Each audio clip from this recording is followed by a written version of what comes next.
The day Marcus Williams signed the papers for the old Hartley farmhouse, his 7-year-old daughter Emma pressed her face against the car window and whispered, "Daddy, it looks like a house from a fairy tale."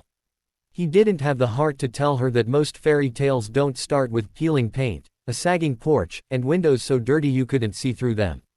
But that's exactly what $20,000 and a dream gets you when you're a single father working double shifts at the hospital, trying to build something stable for your little girl. Marcus had bigger plans though. This wasn't just about buying property. This was about creating a future, a place where Emma could run through fields instead of cramped apartment hallways, where she could have a dog, maybe even chickens. It was about proving to himself that losing Sarah 2 years ago to cancer didn't mean their dreams had to die too. So when he turned the key in that rusty lock for the first time, stepped into a living room thick with dust and decades of neglect, he smiled through the overwhelm because this wreck of a house represented hope. What he didn't know was that this house was already giving someone else hope too. Marcus spent that first day making lists.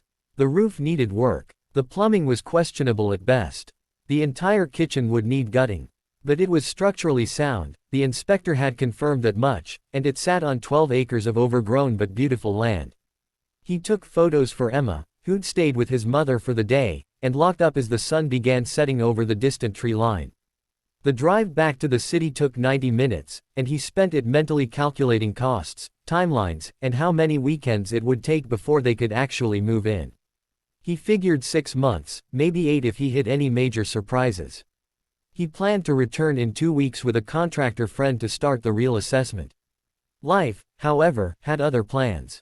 A flu outbreak at the hospital meant mandatory overtime. Then Emma came down with strep throat. His mother fell and sprained her ankle, needing help with groceries and appointments. Before Marcus knew it, 3 weeks had passed since he'd visited the farmhouse. 3 weeks of guilty glances at the folder of plans sitting on his kitchen counter. 3 weeks of promising Emma, "Soon, sweetheart, we'll go see our new house soon." When he finally made it back on a crisp Saturday morning, Emma buckled safely in the backseat chattering about what color she wanted her room to be. Marcus felt the tension in his shoulders ease. This was happening. They were really doing this. He pulled up the long gravel driveway, noting that it needed grading, and parked in front of the house. That's when he noticed something odd. The porch had been swept. He stood there staring at clean wooden boards where 3 weeks ago there had been a thick layer of leaves and debris. His heart started pounding. Had someone broken in? The door was still locked when he tried it, the same lock he'd secured last time. He unlocked it slowly, protectively positioning Emma behind him.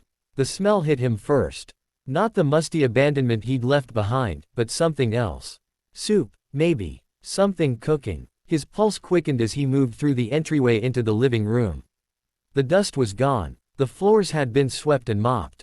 And there, in the kitchen he'd mentally gutted a dozen times, stood 2 women frozen in surprise. One older, maybe 60, with steel gray hair pulled back in a practical bun.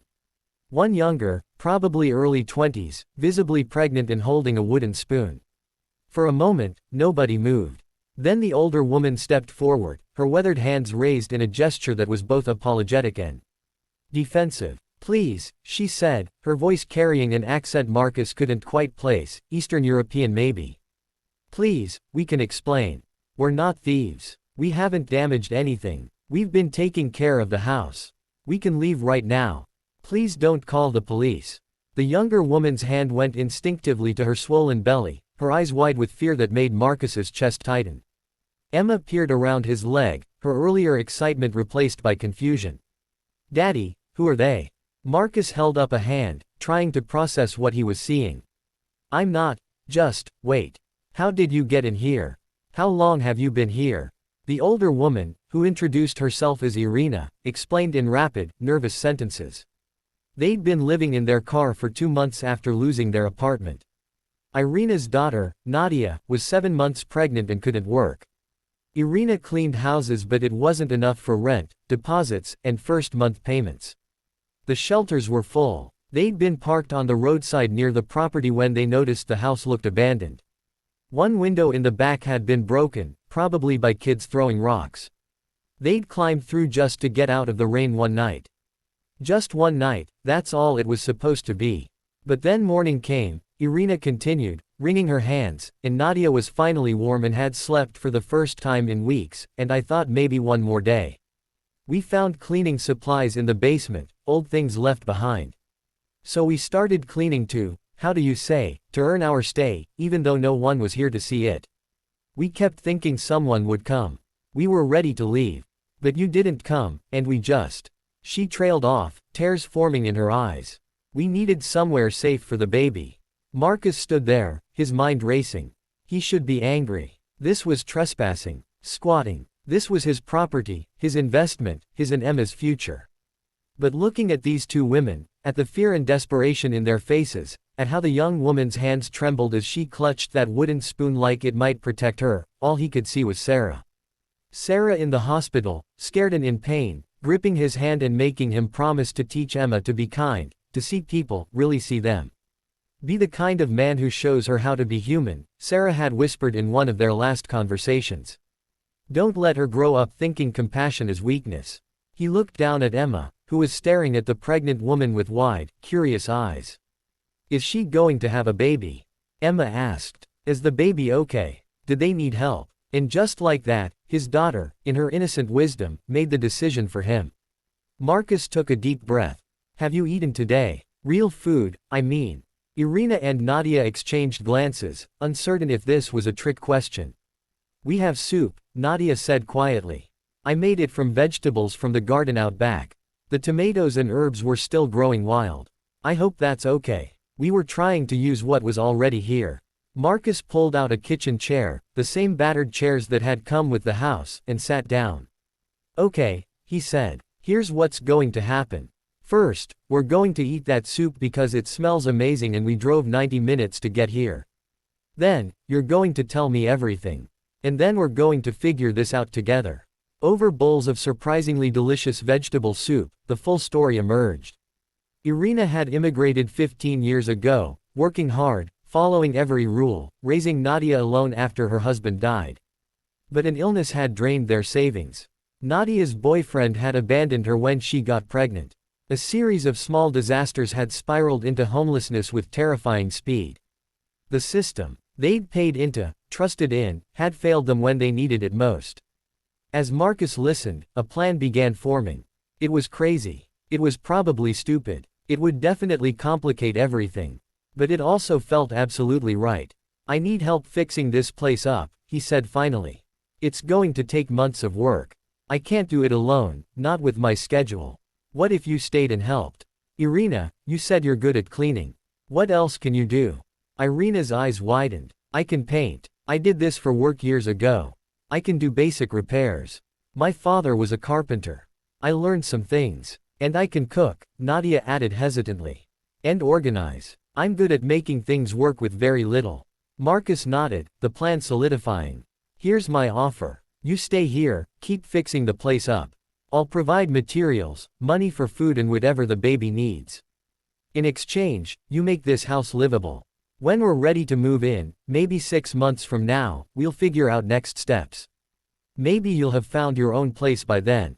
Maybe we'll convert the barn into an apartment and you'll stay and help with Emma when I'm working night shifts. Maybe something else entirely. But right now, today, you need a safe place and I need help. Does that work? Irina started crying in earnest then, and Nadia wasn't far behind. Emma, sensing that these were good tears, smiled and asked if she could help paint her room when it was time. Over the following months, the farmhouse transformed. Marcus came every weekend, often with Emma, sometimes alone. He brought materials and worked alongside Irina, who proved to be incredibly skilled. Nadia, despite her growing belly, had a gift for design and organization, making the old house feel warm and intentional. They fell into an easy rhythm, this accidental family bound by circumstance and choice. When Nadia went into labor in the middle of a February snowstorm, it was Marcus who drove her to the hospital, Irina and Emma in the backseat, everyone holding hands and breathing together. When baby Sophia was born, healthy and perfect, Marcus held her in the hospital room and cried for the first time since Sarah's funeral. Not from sadness, but from the overwhelming rightness of it all. By spring, when Marcus and Emma officially moved into the farmhouse, the barn had been converted into a cozy 2-bedroom apartment with a small kitchen. Irina and Nadia insisted on paying rent once Nadia went back to work remotely. Marcus insisted on charging them almost nothing and including utilities. They compromised, as families do.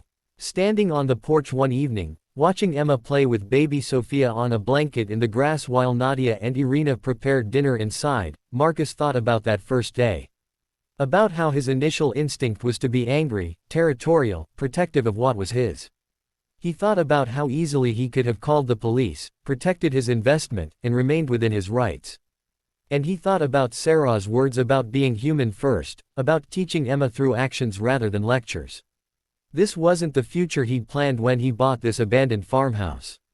It was infinitely better. Because sometimes the best things in life aren't the ones we plan for. They're the ones that happen when we choose compassion over fear, when we see people in their struggle and decide to be part of the solution rather than another obstacle. The abandoned farmhouse hadn't just given Marcus and Emma a home. It had given 4 people a family and a reminder that kindness, real kindness, multiplies in ways we can never predict. All it takes is someone willing to take the first step, to see the humanity in unexpected places, and to believe that we're all just doing our best to find our way home.